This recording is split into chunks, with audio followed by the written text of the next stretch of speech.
can stop me now.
past 5 years, we have witnessed the birth of countless excellent teams and players in all 5 major regions. They are still remembered by us to this day. At the same time, we also remember our fans who loved us from the very beginning. On the occasion of this 5th anniversary, let's turn back the clock to the starting point of PUBG Mobile Esports, the Southeast Asia region, where all the stories began. As the first world-class event, PUBG Mobile Star Challenge gathered professional players from all over the world. With continuous development, the 2019 PUBG Mobile Club Open Global Finals is undoubtedly the most exciting event. 2019 Fall Split Global Finals, ladies and gentlemen, give yourself a round of applause! Among the countless rising stars, one shined particularly bright. Bigatron Red Aliens, a team from Indonesia, Bigatron Red Aliens! just got first place in the PMCO Southeast Asia Fall Championship, earning the chance to compete in the PMCO Global Finals in Malaysia. In the subsequent prelim stage, intense competition kicked off immediately. And finally, they advanced to the Grand Finals in 2nd place. BTR demonstrated impeccable strength in the competition. By the end, BTR was leading the lobby by a significant 106 points, bringing the first ever championship title to the SEA region.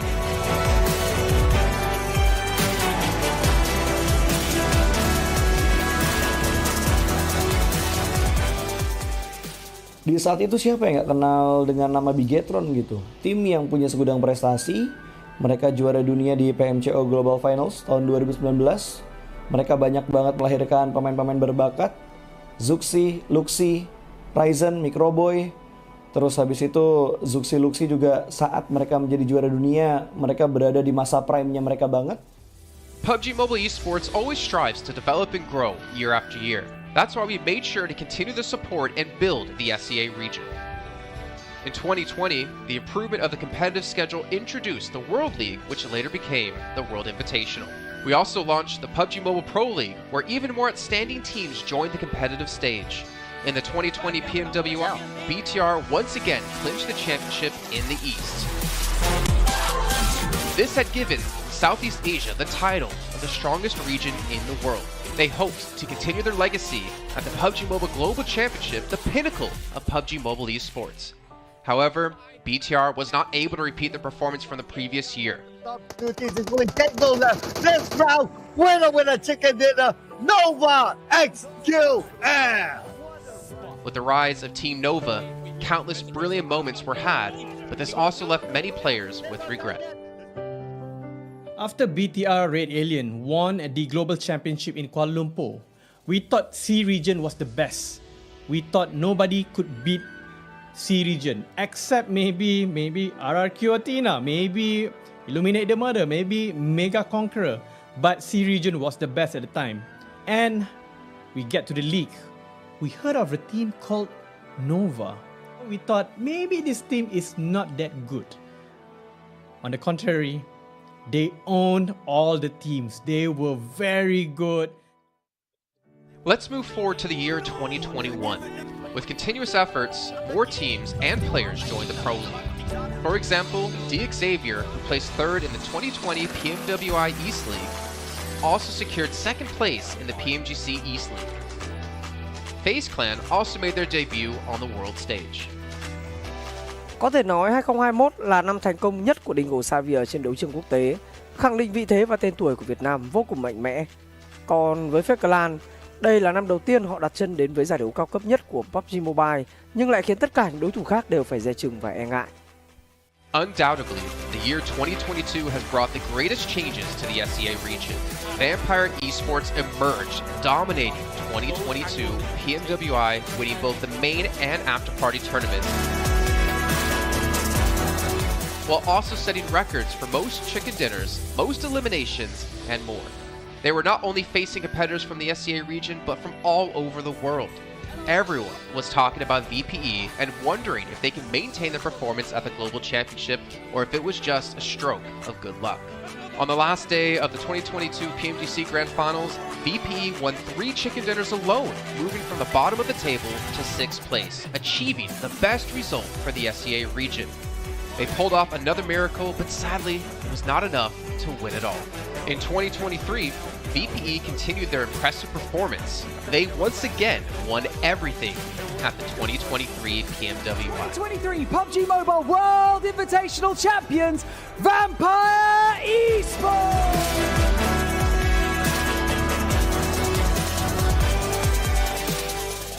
ก็ย้อนกลับไปในปีที่แล้วนะครับเอาจริงก็ผมมองว่าน่าจะโอ้โหไม่มีใครที่จะมองว่าทางฝั่งตัวแวมไพร์จะซักเซสได้ถึงขนาดนั้นนะครับเพราะยุคนั้นเหมือนทุกคนจะโฟกัสไปทางฝั่งตัวอินฟินแล้วก็เฟซแคนที่มีแบบว่าผู้เล่นดังๆนะครับแล้วก็ถ้าจำมันได้เหมือน PMGC ปีล่าสุดมากินไก่แบบเบิ้ลติดๆกันในวันสุดท้ายเหมือนเอาจริงน้องๆก็เคยบอกเลยว่าเฮ้ยเราเครียดกันไปหรือเปล่ามันเป็นตัวเองดีกว่าเล่นแบบปล่อยจอยได้แบบจอยเลยสุดท้าย3คะแนนติดจบอันดับ6ของโลกซะอย่างนั้นนี่นะครับแวมไพร์สปอร์ตเหลือเชื่อจัด But don't forget, Alter Ego, an Indonesian team, showed a very strong performance by winning the Super League twice. The SCA Super League was an upgrade to the previous championship, which by many is considered to be the most competitive league in PUBG Mobile. They could potentially become the next legend of the SCA region. Untuk dibilang legend, gua rasa belum sih untuk Alter Ego. Walaupun mereka sempat ngedapetin back-to-back champion untuk di PMSL 2023, itu menurut gua hanya sekedar untuk ngasih pembuktian gitu bahwa Indonesia tidak kehabisan pemain berbakat. Ya mungkin contohnya Rosemary gitu. Datangnya dia ke Alter Ego itu benar-benar jadi ujung tombak untuk Alter Ego dan nggak berhenti di Rosemary.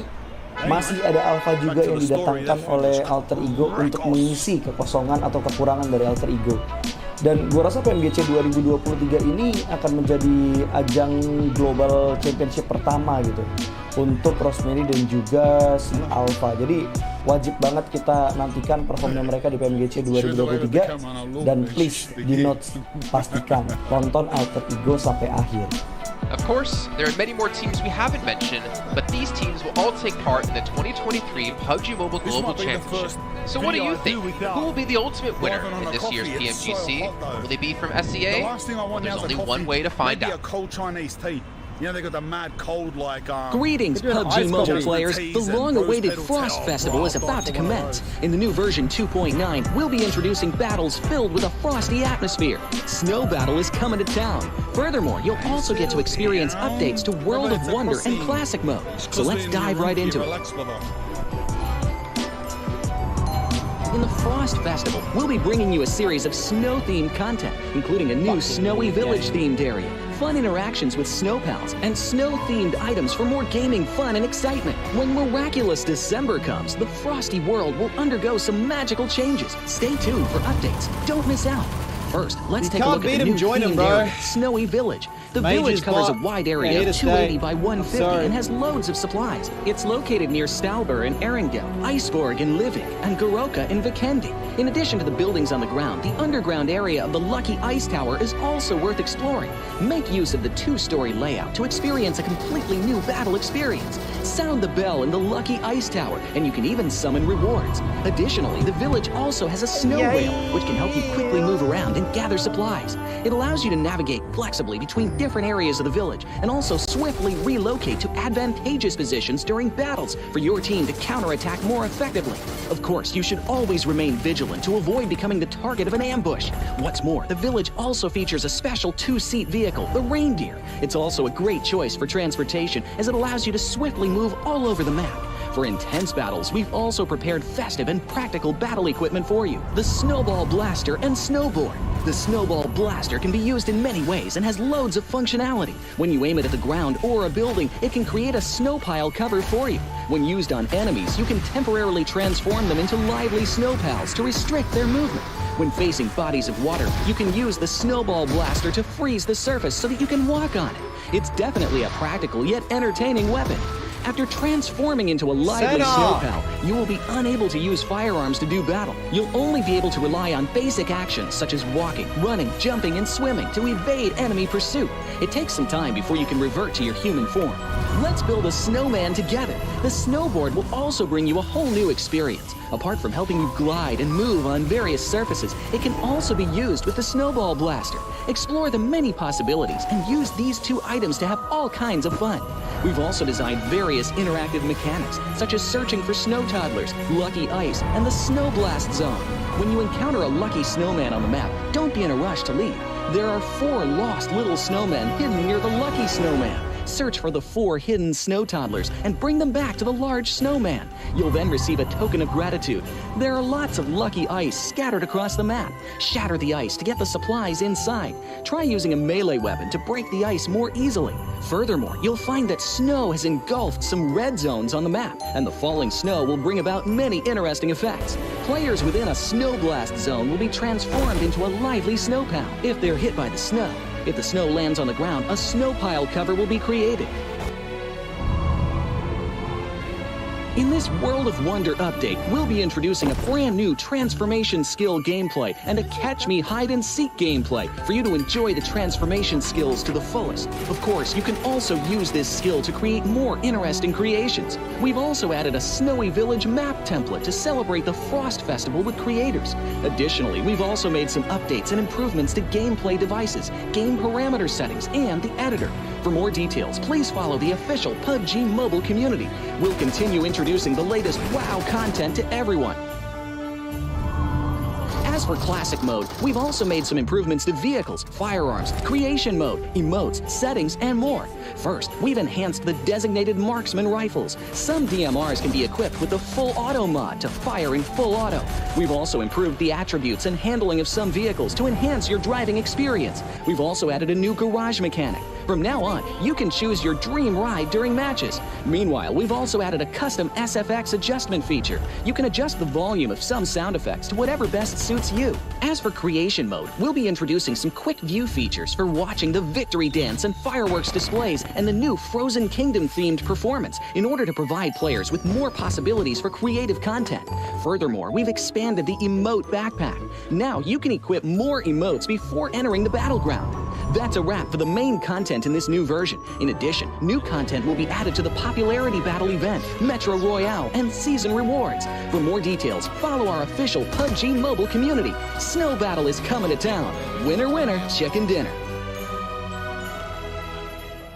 In 2020, while the eyes of most PUBG Mobile viewers were focused on Southeast Asia as well as other regions, there was one region in particular that went under the radar, the 2020 EMEA League.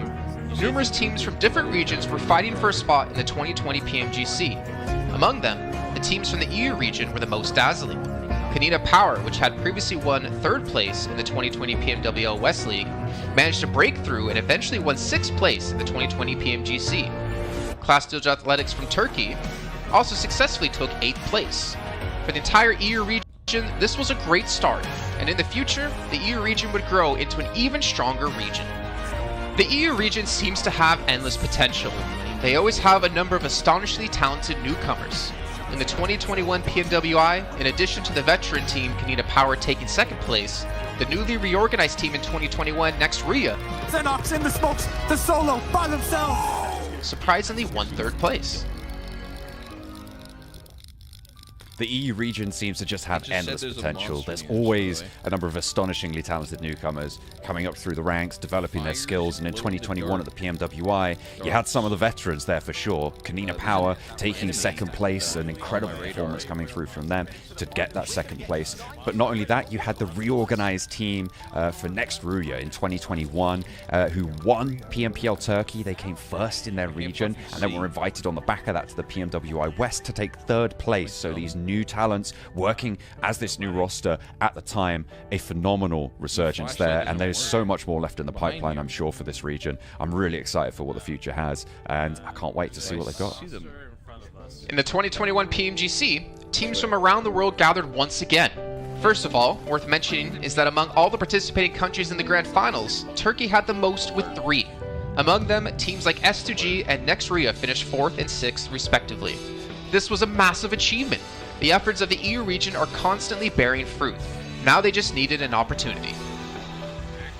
2021 yılında Dünya Şampiyonası istediğimiz gibi başlamıştı. Çünkü West aşamasında 3 takımımızı birden ilk 6'ya sokmayı başardık ve büyük finallere 3 takımımızı göndermiştik.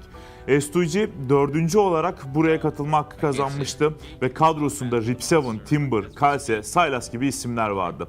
Büyük finallerde ne yapacağını çok fazla kestiremiyorduk temsilcilerimizin, çünkü dünyadaki takımların iyi performansları söz konusuydu. Büyük finallerde temsilcimiz S2G 4. olmayı başardı, Nexu'ya 6. olmayı başardı. Maalesef Fenerbahçe ilk 8'in dışarısında kalmıştı. Ama bu takımın ileride çok iyi şeyler vaat ettiği konusunda herkes hemfikirdi. Next, let's go directly to the 2022 PMGC. At a time when everyone was focusing on whether Nova could win 3 consecutive championships, a team that was not originally a favorite to win was about to become the focus on the stage. S2G performed consistently in the first 2 days of competition, always maintaining a position at the top of the leaderboard. And on the final day, S2G changed its conservative tactical strategy and sought to gain more elimination points in the last few rounds. And in the last round, S2G secured the championship with 15 elimination points. Champion of 2022, it is S2G! They finally broke through and made history for the EU region. 2022 Dünya Şampiyonası bizi büyük zaferler getirdi. Tabii ki Dünya Şampiyonası başlamadan önce bu zaferlerin geleceği konusunda çok bir fikrimiz yoktu. S2G kadrosunda bazı değişiklikler yapmıştı. Takıma yeni katılan oyuncular vardı. Özellikle Reis ile birlikte takımın form seviyesi gerçekten çok yüksekti. 2022 Dünya Şampiyonası finallerine 2 takım göndermeyi başarmıştık. Bir tanesi S2G, bir tanesi Fireflux.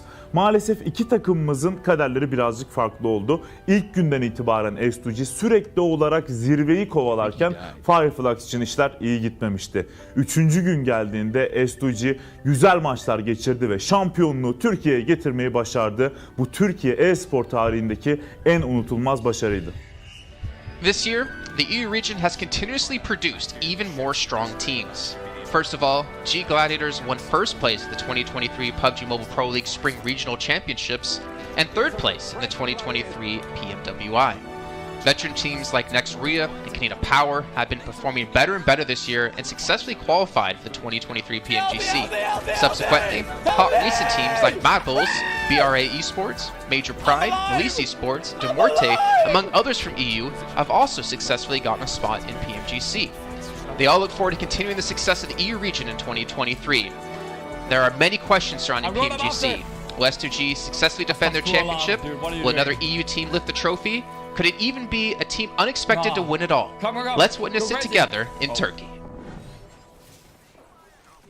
Going crazy, I'm going crazy. Come on, I'm going up, I'm going up! Woo!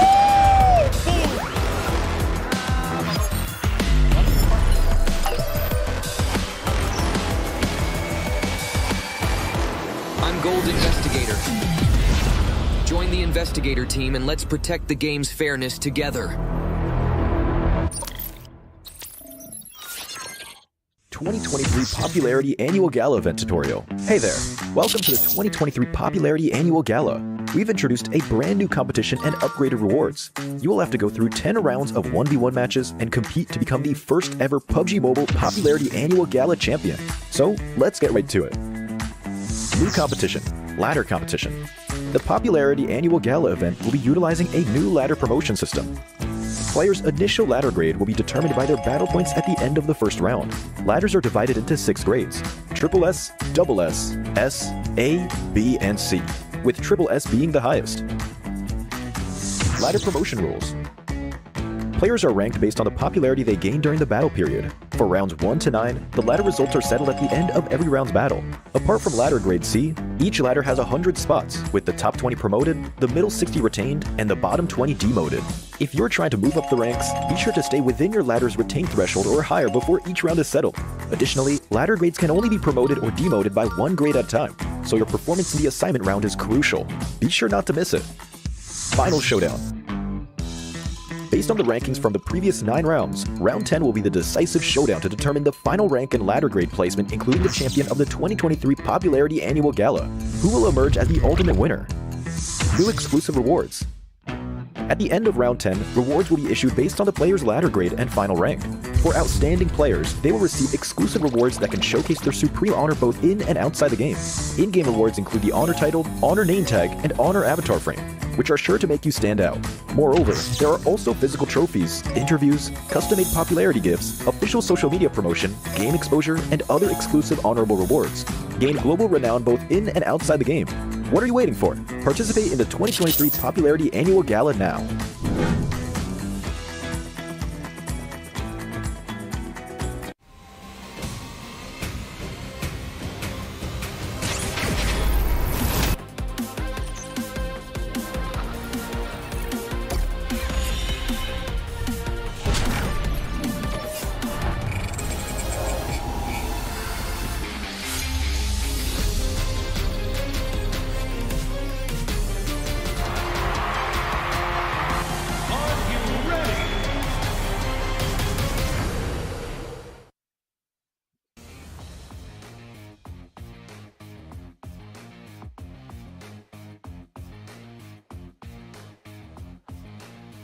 Welcome back to the PMGC 2023, and this is going to be the last chance stage here.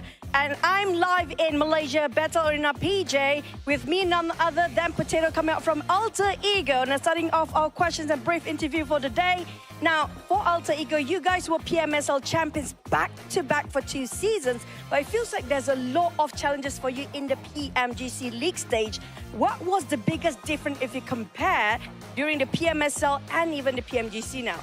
Oke, jadi buat Alter Ego sendiri, kalian itu back-to-back champion di PMSL dan sekarang kamu berada di survival stage PMGC.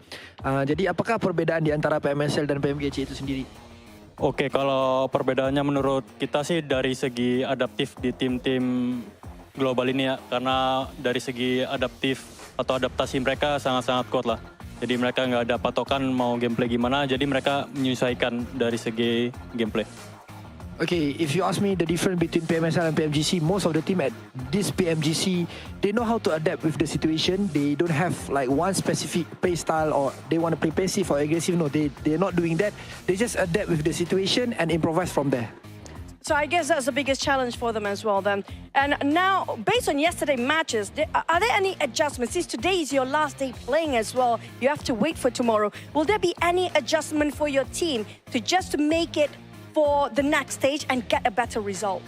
Oke, jadi buat hari ini adalah hari terakhir buat Alter Ego sendiri. Apakah menurut kamu sendiri ada sesuatu lah yang kamu ngerasa bisa nggak kamu lolos ke survival stage nanti gitu? Apa yang kamu harus lakuin buat kamu lolos ke survival stage? Apa yang harus kita lakuin sih pastinya lebih ke mematangkan kesalahan kemarin ya. Jadi kita belajar banyak dari kesalahan kemarin. Kita benar-benar adjust lah untuk hari ini karena hari ini kita terakhir bermain dan grup green besok masih grup red dan yellow masih bermain.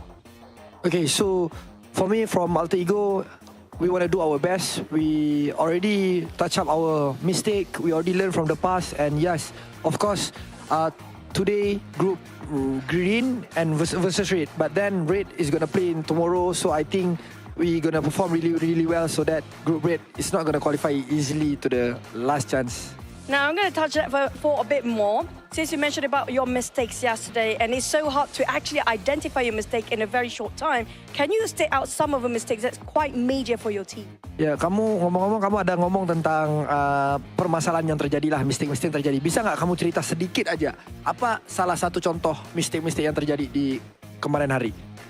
Mistake yang kemarin terjadi sih kita belum expect sama keisengan Semnan ya. Jadi benar-benar dari semua map kita benar-benar deket sama dia dan lumayan mengganggu gameplay kita lah. So the things that I don't expect is the playstyle from Sem9. So that's the mistake that we learned back then is because of our drop spot in every map is quite near with Sem9, and yeah, we don't expect these things gonna happen, and yes, they give us so much trouble.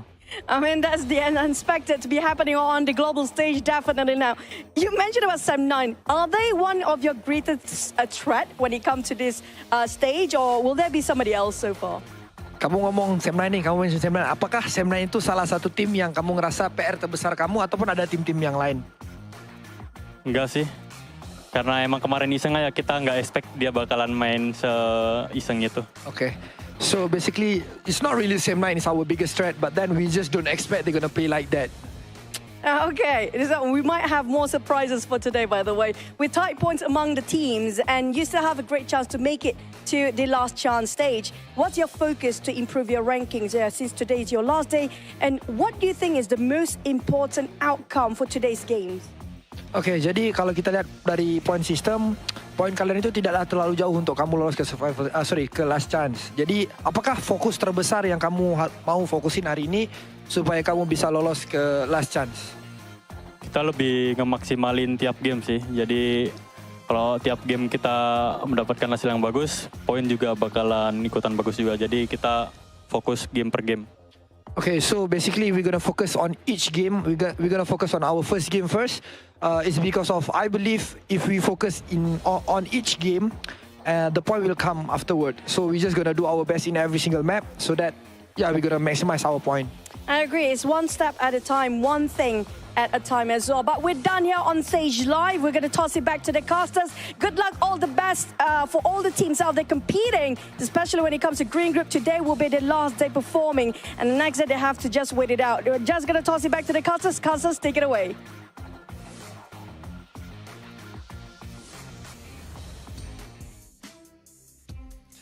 Well, as you heard there, Potato, Alter Ego, and all the teams from Group Green, this is your last chance. Your last 6 matches to get as many points as possible and potentially keep yourself in the safe zone. I'm Jason Kappa, and we got Maxman and Kalaris here on the desk to break down everything happening, obviously, yesterday and what's to come up today. And honestly, Max, well, no, I'm not going to go to you, Max. I'm going to go to Kalaris first. Alter Ego had a rough day, to say the least. Yes, they did, and I VOD reviewed them quite extensively. So obviously we heard in the interview there that, you know, Sem9 was one of their downfalls. Luckily for them, they're not playing today. However, I think that is not the issue for them. Yesterday, the issue for them in 4 games out of the 6 was unnecessary risks. You think back to the Sandhawk, you get caught in the water, BTR takes you down, you're done. You think, and the other water scenario in Erangel as well, that was not required whatsoever.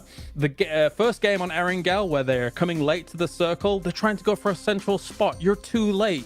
Try and play edge instead. Again, another unnecessary risk. And then finally, Sem9 on Erangel being able to take them out when they're trying to find cars, right? So all of these unnecessary risks that they're taking could be easily mitigated if they're just playing a bit more mature PUBG Mobile and trying to play a bit more of a controlled style. Well, there you go. Before we can hop into some more analysis here, Max, I know you're just ready to talk. Got to remind you guys at home about the Infinix GT10 Pro official smartphone here at PMGC 2023. And while you're on your new lovely device, make sure you check out TikTok with the tag PMGC 2023 to find out some stuff behind the scenes, hopefully some interviews, hopefully anything for you guys to watch. And of course, if you do post about the event, make sure you use the hashtag as well. But Max, as you heard Kalaris break down Alter Ego, there's another team out there we really have to focus our attention on, a team who had a special invite into the group stage. It's G Gladiators. I don't know. I don't know if I want to talk about them. I'm making you talk about them. I don't know if I want to talk about them. I mean, Gladiators, we expect more, right? I still believe in the Gladiators cheese. They're going to cheese until the very end here, Jason. They're going to maybe qualify to the survival stage, to the last chance, should I say, with just a few points. But I want to look onto other teams possibly, because we got also a big shift of groups, right? And one of the few teams that's been added to the mix today that I'm especially excited to see play is going to be Nigma Galaxy. They played exceptionally well back in their Group Red, and especially with Coops, he was the second top fragger of his group. One of the best pickups, I would say, in the entire year of PUBG Mobile eSport, right? With how they are able to take these fights now, how aggressive they are. I'm especially interested to see how they're going to fight for their spot in Pachinki on Erangel against, I believe it's Deep Xavier, how that really unfolds. But Nigma Galaxy has to be one of the teams that everyone is looking at to qualify for the grand finals, so they're a very big favorite for me here going in these matches. I'm hyped for them. I'm also hyped for Duxan as well, because South Korea, let's go. Here we are. Oh. They're awesome. They're awesome. And I mean, to be fair, they had a great start to their group initially, and they kind of fell off slowly as time went on. But I've said it multiple times, as South Korea constantly gets more and more days, more games on the board, they're great at assimilating information. All of their teams, all of the teams that qualify for PMGC. So I'm hoping for Duxan to prove big here again today. That was great analysis about gladiators, by the way. I was going to say, well, that's great stuff to talk about, obviously, Enigma Galaxy and Duxan. But, Max, I really want to hammer home about gladiators here. My attention, actually, are over towards potentially Inco Gaming, because, obviously, they've seen their brethren teams of Alpha 7, of Loops, of Influence Rage perform pretty well. I'm curious to see if they can rise up and be another Brazilian strong power team. But also Hyper, because the roster they ended up fielding in Group Red wasn't the roster they ended up fielding in Americas, or the team they ended up fielding in North America PMPL.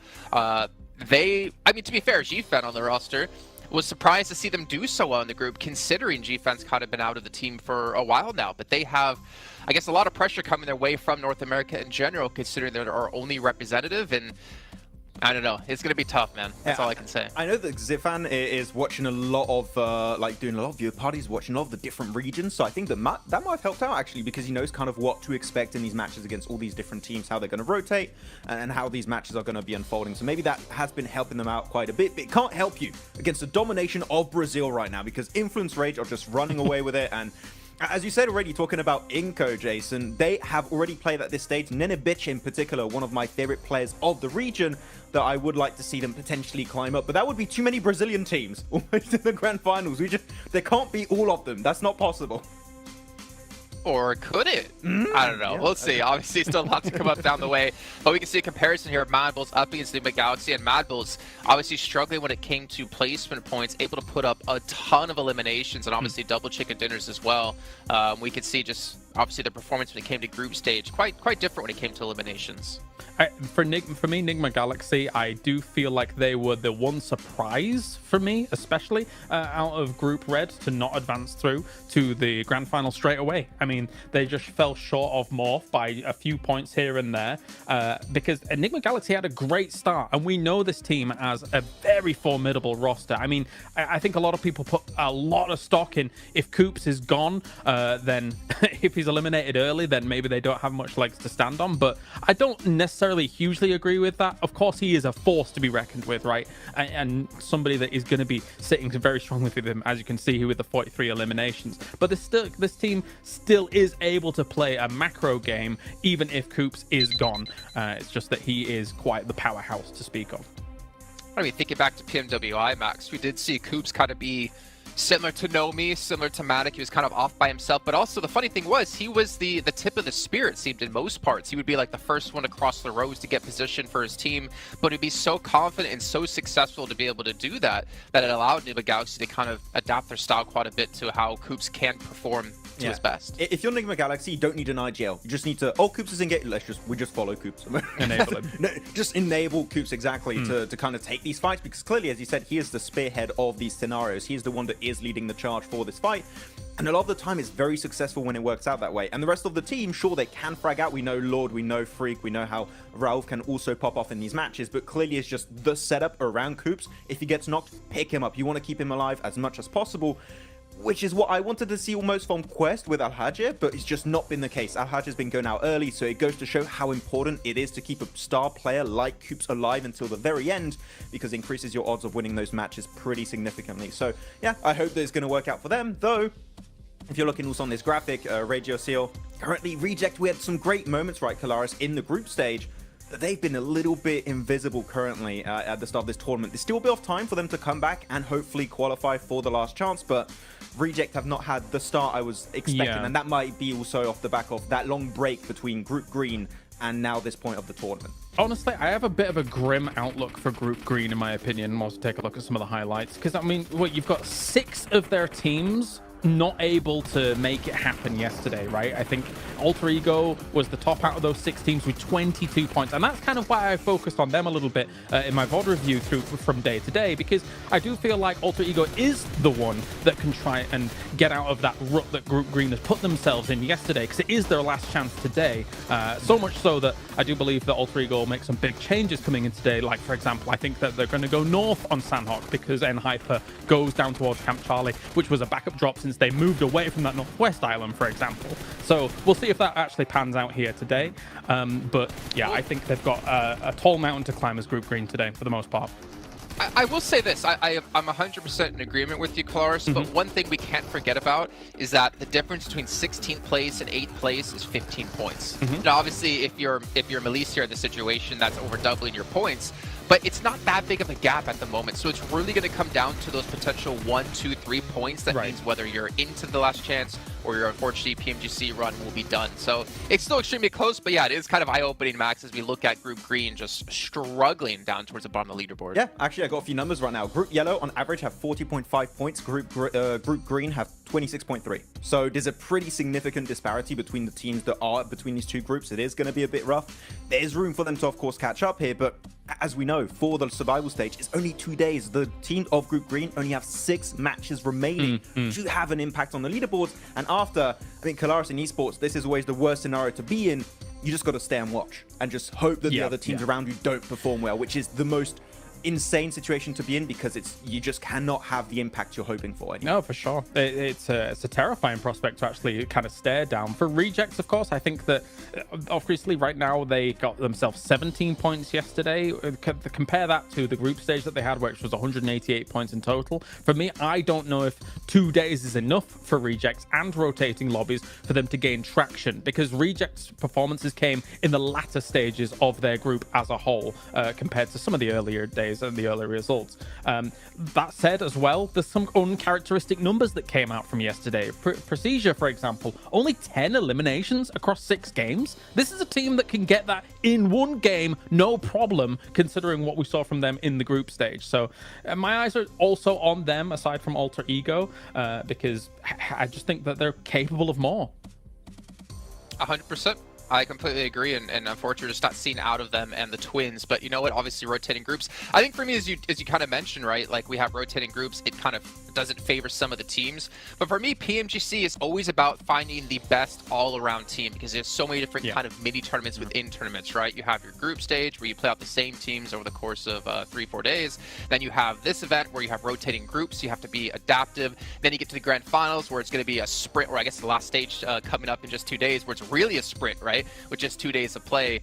You got to be good all around, and we're going to find the team to be just that, hopefully, very, very soon.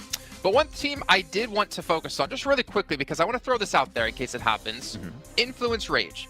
You're so far in the lead, there should be no chance you're ever going to fall into the bottom 8. Do you start to hot drop on some teams' potential, start to kind of put yourself in rotational paths of some of the teams, well, obviously not them because they're not playing here, maybe Mad Bulls is a better case in the situation, to punish teams and prevent them from potentially qualifying? Because Influence Rage will come tomorrow, Mad Bulls is today. We always theorize this, and it pretty much never happens, right? But I want to see it! You want to see it, okay, but are the teams going to take that risk? I'm not quite sure. You could do it if you want at the second half of the day. I think now is a bit early to do that. You're safe. You're not 100% safe, so just... Mad Bulls? You don't... I mean, for Influence Rage, I would just say, just play the half of the day, just chill, normal. Then if you want, and see how it happens. I think the earlier you do it, the more responsive teams are going to be to that, and they're going to adapt around you potentially hot dropping them, right? So if you Influence Rage, Mad Bulls, BTR, maybe you want to take a bit more time before going for a play like that. I don't know who you'd want to pick out. Maybe Rejects, maybe also Gladiators right now could be a team to take down. I don't know, could be. I have a thought. I do think Mad Bulls is relatively safe. I mean, considering that I think that their performance will continue here throughout the day. I think if you were going to target anybody based on these two groups alone, I wouldn't even mind looking towards Procedure for on Erangel. If you think about their potential rotational paths from something like Yasnaya going up against kind of Rozok, sometimes those can potentially clash from time to time, and Erangel is the most, as we all do our little things. Please sir, I want to be next. You know, I think that could be a target. If they were going to do something, I don't know whether they will though. I'd even go on Alter Ego, to be honest. I think that would be a good team to take down. Maybe. They could be a threat. I mean, that's a good point. If you prevent people from hot dropping you when we get into the last chance stage, then it means your position's going to be a lot cleaner. You're limited in games. You have a better chance of qualifying through. But let's see what's going to break down as we're heading to our first match of the day with Sandhawk. Going to throw it over to our commentators, Jack and Blink, to take it away. Thank you, Jason. Oh, it's exciting already because I kind of like the way you can see we're all there in anticipation. It was cool. I like the way you kind of had, you know, we're in school blank. We want to get our opinions. Oh, in. yeah. Because even me and you were speculating, we're theory crafting. It's sick, man. This week's going to be so damn good. Like, the quality of games yesterday was great. If that carries on, I'm living for it, Blank. Yeah, I mean, we were having a little chat behind the scenes there. I mean, to be honest with you, there's a lot to talk about here. You know, you have some of these groups here that are now playing their last day. It's Group Green. This is their final day today before we head in towards tomorrow. Everyone gets 2 days of play between both the survival stage and that last chance. And some of the players, some of the teams in Group Green are in real danger right now. It's a stressful experience.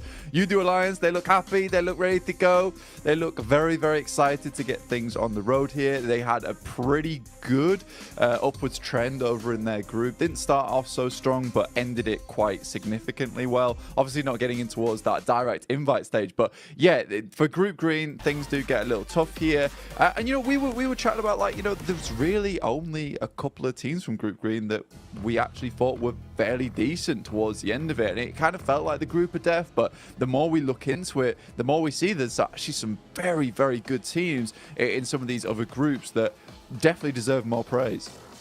Absolutely. I think that's sort of the speculation that we had when we came to this agreement. You know, like, looking back on it, in retrospect about the rose-tinted goggles or green-tinted goggles, really, the upper echelons of that group were absolute masterclass, right? Even Reject Tokyo couldn't be lumped in with that, with how well they were playing over that week. But since coming into this, well, hang on a minute, hold that thought. It seems like hot drops are happening, Blank. What's going on here? Straight into the action. Is that Mad Balls under pressure already? It is Inco versus Mad Balls here. And we saw this versus Mad Balls in the very first day of their group versus Falcons. They lost their hot drop, but they're used to it now. They're expecting something to go off. They've already found one knock off the bat here. Let's see if they can find any more, Jackie. How far can they go with this then? Fleek getting the reload off instantly, trying to assess the situation. Now, Mad Balls always feel like they were hit with pressure on Sanhok. Even back in regulation of Group Green, they were being tested for control. Inco are the ones that are starting to show up here, though. Early damage done. Fleek down by the DBS. Another knock coming in, Blank. Bit of a trade, but now we're seeing them both be severed. Lots of damage across either squad now. It was one apiece, but Inco were able to get that res off there. Vitali will finish off Fleek in the meantime. Zerich desperately trying to hold his own. Becker trying to head down the stairs. Nice little peek out coming through from Inco. Only one Mad Bull left remaining, but it's Tulika. He was having a fantastic day yesterday. Not about to let this game slip out of his hands, but he's only got one teammate left to bring up, but a huge amount of damage onto Squash. Last player alive, Tulika. Can he clutch this out? Oh, is it going to be burned clutch like a used car salesman? Drop down for Squash, seeing if he can clear his way through as the bullets come flying. Tulika calls for the backup of his teammates, rotating further over so he's got room to try and pick him up later if possible. Doesn't peek off the back of the bait of the movement either, so Squash still holding. Frozen expires, and it's all on Tulika for good. No chance of getting his teammates back, so worst case scenario has happened here. Even if either one of these solos get away and give up the final elim, you have crippled yourself coming into the opening game today. And this is it, Blank. They've got to roll with the punches now. Yeah, Nima Galaxy also having a little peek in here with Ralph off in the distance alongside of his teammate. So this fight is not going to go well either way for both squads right now. Tulika is on the broadside, will be spotted almost immediately. This shotgun that Squash has found himself alongside with the SK-12 that he's currently holding on to, it is just stressful to deal with now for Tulika indeed. One shot will be enough to take him down unless he's at distance, but for the Mad Bulls, this is still sort of an important fight to win out on, right? You do not want to be losing your spot in Ruins. You don't want people to be feeling like you're an easy prey come towards that direct invite towards the PMGC, that global championship. So for anyone watching, all the other teams are already qualified. You know, Mad Bulls having to put on a bit of a performance here, a bit of a display. Goodbye.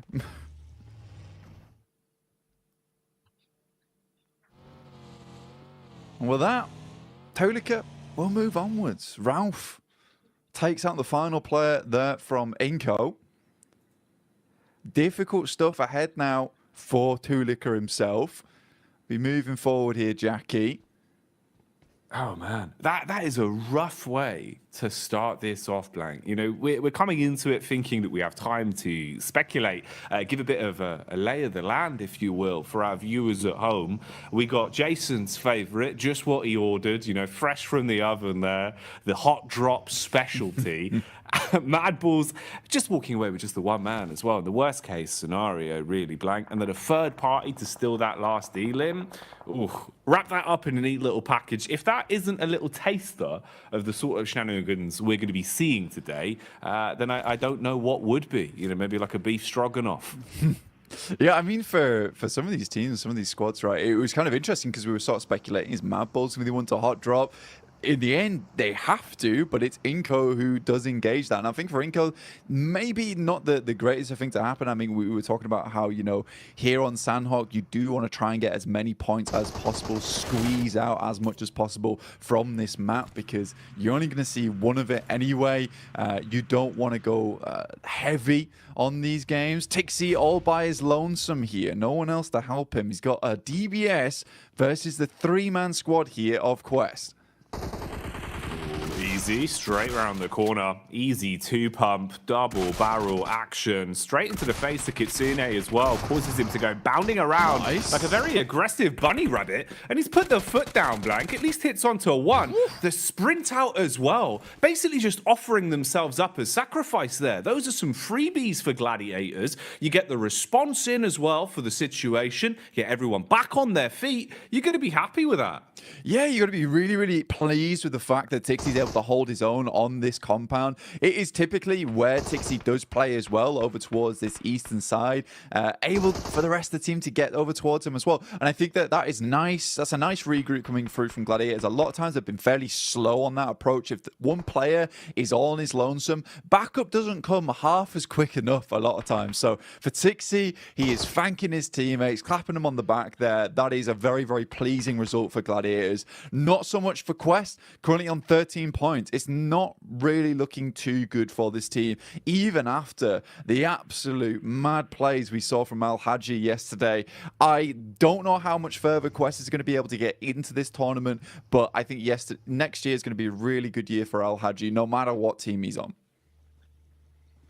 I think they've done well, at least in kind of winning the hearts of the fans a little bit as well, with the time we've seen from them on camera, the way they've come across in their interviews, and the resilience we saw, at least in regulation, back in Group Green, right? You know, for them to actually fight through and even still be in the tournament in a position where we can still be talking about them right now, Blank, at least for me, was impressive. It just felt like there was a little bit of room for them to get another step forward. It's a shame how some of the games have gone for Quest, especially yesterday.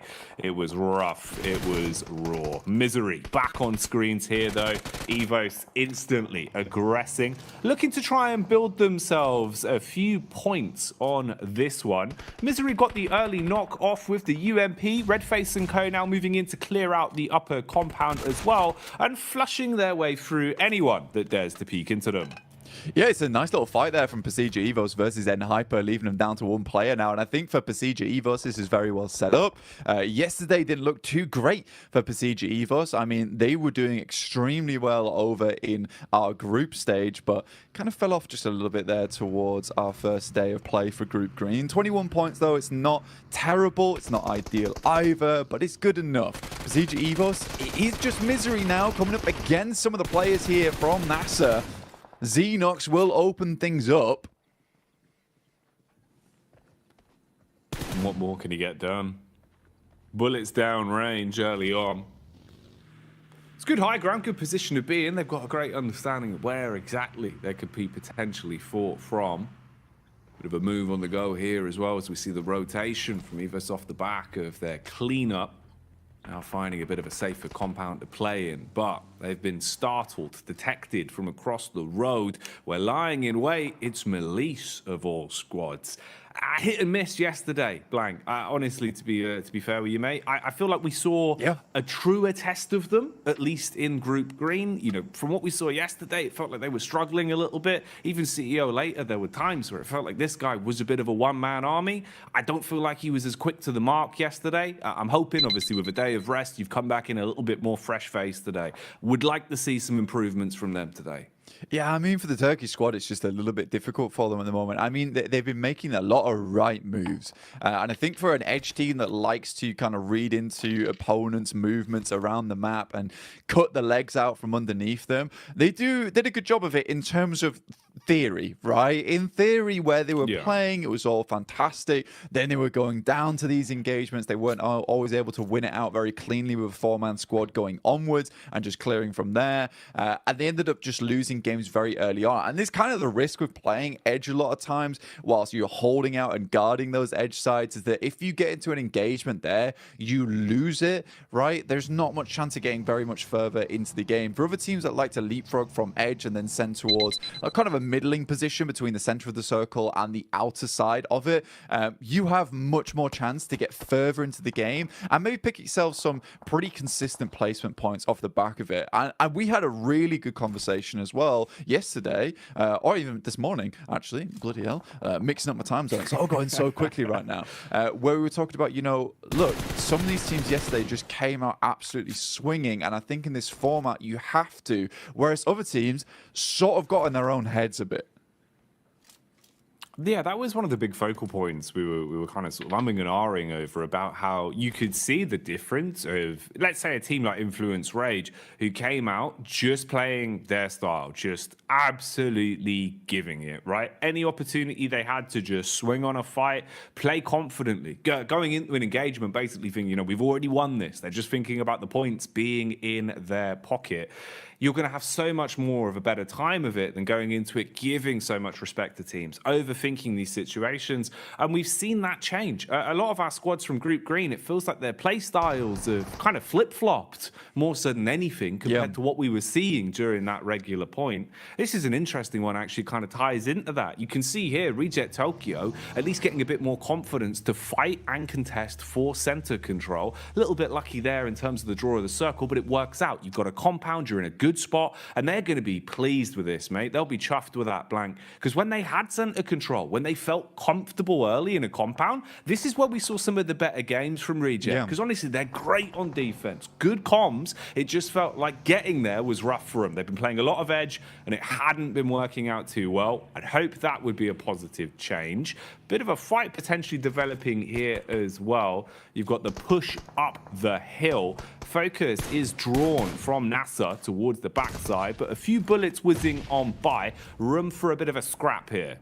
Yeah, I think for Enigma Galaxy as well as NASA, this is a case where potentially Enigma Galaxy will just think about just swinging wide of this, potentially trying to get in underneath towards Painan.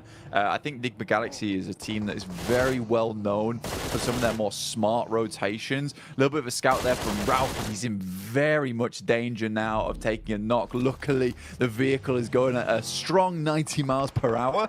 Alter Ego zooming in towards where Reject is playing. Already, Octa gets taken down here. They try and take control of one edge, but Reject has penned them in, locks them into one location. Now the nades can start to come through. There's a lot of damage off the back there. In the meantime, Duxan does take down Ralph. We talked about him earlier being very, very low. Pins pulled on the nades for Alter Ego, looking to see if maybe there's a way they can defend themselves with these bad boys. Problem is, they've already taken so much damage. Reject Tokyo setting themselves up. They're trying to reset in terms of the defense and readjust what positions they're playing from so they can support each other a little bit easier. There is nades in play as well. Reject Tokyo normally very good on lining up those double nades. That could be something to come back towards. For now, we'll see what's happening up on the hillside as well. There's been a bit of commotion here. Teams have been making their presence known, and that high ground control is going to be worth its weight in gold the longer this one goes on. So pressure being applied there. Rotation coming in as well. You've got Alliance on the move as they start to make their way over. Drop in the smoke so they've actually got some cover to work with. And you'd need it because Melissa are close by and they're eagle-eyed, Blank. They've got eyes like a hawk. Yeah, for Udo, this is probably one of the toughest rotates currently happening on around the map, where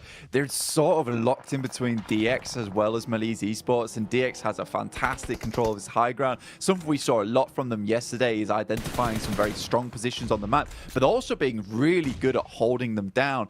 Not necessarily always in compounds, just in certain areas of the map where they have that high ground control. They can play around a little bit of hard cover and go from there. Circle moves very hard towards that north side. Now, that is a little bit of grace given towards MB Esports. They can use that to their advantage. Udo Alliance, they take a knock in Flax, and a quick heal goes over towards Fatar there. So very, very immediate response from Udo Alliance, but I don't think it's going to be enough here. I think they're just caught on with the worst end of the stick out of the lobby. Probably the only team that's going to suffer in the next minute or so, I would say.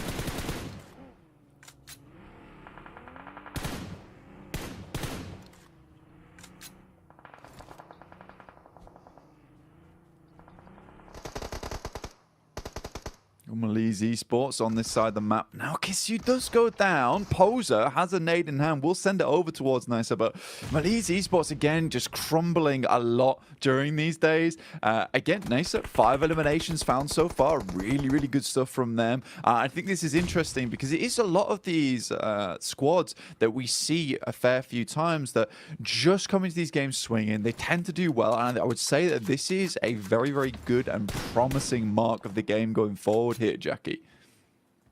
I'd agree with you, man. It feels like, actually, you know, we're getting into a bit of a groove now, a bit of a stride for some of our teams. A lot more aggression displayed early game as well here with the culmination of the 2 groups we have in today's lobby for survival stage.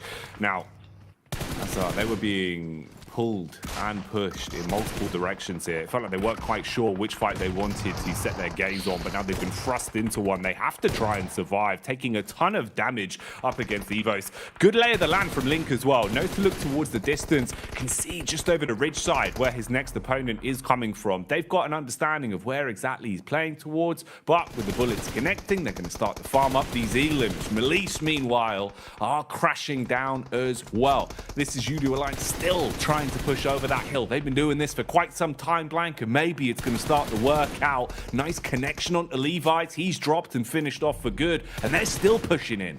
Yeah, Cluck's doing a really good job here. I actually like the thought process we saw from Udo Alliance. Unfortunately for them, DX follow them down on that south side, which is a really cool play from DX. You don't a lot of times see teams chasing on this situation. In the meantime, Reject desperately trying to hold on towards their central compound. They left it, they moved towards that north side, but they did face off versus FaZe. But they're currently still in a strong position. Gladiators, for them, this game is very, very important. They already started things off really well with a 4 eliminer. It would be absolutely strange and weird circumstance that we see Gladiators get the majority of their points done on Sandhawk. As we know, they are horrid at this map. This is a map that they do not find a lot of success on, but already they're up to 7 eliminations. With 4 players alive, this is starting to be a really good run for them. There's an itch in the back of my brain just reminding me of one of the Sandhawk games we saw from Gladiators quite some time ago, Blank. And I just remember it starting off in the same kind of way. When the pressure's on Gladiators, when it feels like, you know, the story's not going to happen, the crazy comeback towards the end is never going to be there. It feels like finally that Cinderella story won't be written. Something like this happens. We've seen it before on Sandhawk. I don't know what causes them to play like this sometimes, but they've certainly had their breakfast this morning, and they're coming out with some fibrous maneuvers, looking very solid in the moves they're making. 7 elims to the name, Blank. How much longevity have they got on this one? We'll keep our eyes on it because Gladiators need a good game, and the individuals are playing to prove that. Yeah, they desperately do. Right now, facing off versus Duxan, not an easy team to go up against. MB Esports, they lose Fistboy on a knock. That's to DX, who are doing a really good job over on this eastern side, just clearing their way through. Up to 3 eliminations now. Alter Ego also chiming in. Bit of a better rotate from them over towards this south side, able to take over that compound that Reject were holding on to. I think a lot of that comes off the back of the fact that Gladiator was able to get some really good pop shots between the windows, knock some of the players from Reject very much slow slow them down, bog them down. More nades sailing in from Gladiators, taking out the remainder now of Duxan. FaZe spots out some of the players from Gladiators, will take some pot shots towards them, over towards that western side. Chow gives his life for the rest of the team, but it's just Paragin now. With Lamborghini down, he is able to get in, but this is more of a survival game for them. Great circle here for the Gladiators. The last minute men, as usual, very much feels like back towards my university days where the deadline's looming and then suddenly I'm in the library for 24 hours. That's how it always goes with Gladiators, man. I sympathize them with a lot, Blank. I'm the same. Unless the deadline's there, it's not getting done. And that's the way they play. And honestly, it's working wonders for them right now. Again, you know, with every time we're looking over to them, they're starting to build up more elims. And like you're saying, zone-wise as well, they're in a good position to make a play off this. The one awkward encounter in the dead center as well is Reject Tokyo, now basically being the Reject duo, with all of FaZe in full force around them as well. So not really what you want to be. A bit of flat sharing going on, and that's illegal. It's called subletting, Blank. FaZe are going to clap back onto DX as well, finding a way to peek through the windows. An assault onto Paragin. That's an unlucky knock. Yeah, I think right now, even though he's able to get Lamborghini up, it was kind of for nothing. This little high ground the Gladiators currently have control of was so fortuitous that they got the circle on this side. Coming off that high ground is very difficult, so they're trying to milk it for as much as they can here, stay on this top side. But it's MB Esports coming in to try and challenge us. So now, Gladiators need to be ready for this one. Kitsune luckily is in position as the DBS, only able to find one though, and that's not quite enough. The rest of the team instantly needs to improvise off the back of this. Sek and Mondo are down, so it's a decent start. The nades start pouring in, and it's a nice nade on the backside towards Fistboy. Just Akaze left remaining, and Gladiators quickly clean them up there. Up to 12 eliminations now, Jackie. A fantastic start. Tixie's flying through the air. Matic is on the support. Oh, mate.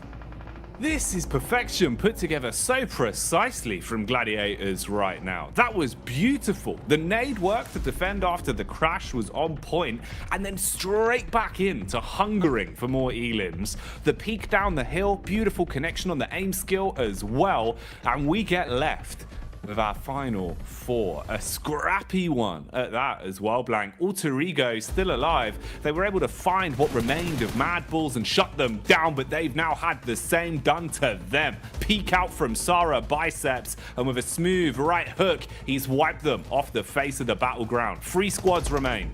Gladiators currently on the outside edge right now. It's FaZe with a very strong position. Alter Ego still need to work their way in as well, but they went out earlier on. Reject holding on.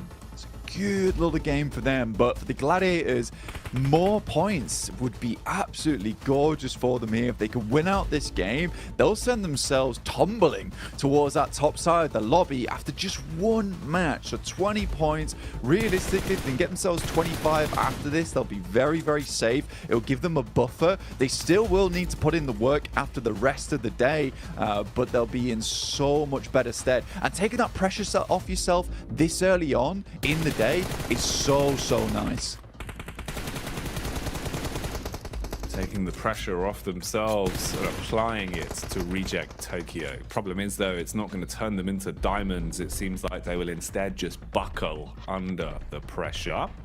Bit of a peek out here from FaZe, though, as Gladiators encroach further on the compound, closing in on them, using their utility to try and blow Lufa out of the equation. Nade after nade barreling through. Swing from FaZe on the stairway as well. And that connects. Sameku left black and blue, down on his last legs now as they first onto him. Gladiators with only a duo remaining, Blank. I think regardless of what happens there, I think Gladiators are fairly pleased with this result, right? Meku was always left behind to try and help the rest of the team get further up. Now it's Matic in a 1v3 scenario. It's going to be very difficult for him to pull this type of thing off. Goes for the pre-fire as the circle starts to push all these players in. Has an idea of where they're swinging. This rock is really nice to play around, but Onzen, he's on the prowl, and it will be found by the rest of the team. Mormon finishes off Matic. Regardless regardless, FaZe picks himself a nice win from a very easy rotate on that north side. But for Gladiators, that could have been a lot more for them.